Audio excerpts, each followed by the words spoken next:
অবসর ভেঙে জাতীয় দলে প্রত্যাবর্তন করছেন ভারতের প্রাক্তন অধিনায়ক সুনীল ছেত্রী।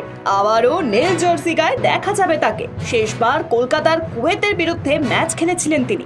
এক্স হ্যান্ডেলে পোস্ট করে ভারতীয় ফুটবল সংস্থা জানিয়েছে সুনীল ছেত্রী ফিরছেন। ভারতের ফুটবলের অধিনায়ক, নেতা এবং কিংবদন্তি মার্চে আন্তর্জাতিক দলে ফিরছেন।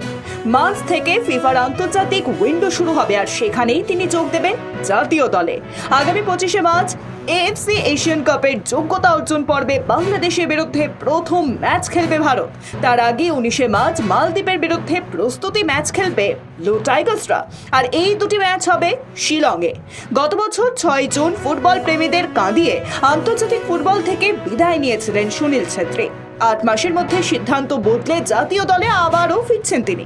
2002 সালে মোহনবাগানের হয়ে খেলে পেশাদার ফুটবল জীবন শুরু করেছিলেন সুনীল, আর এরপর আর তাকে পিছন ফিরে দেখতে হয়নি।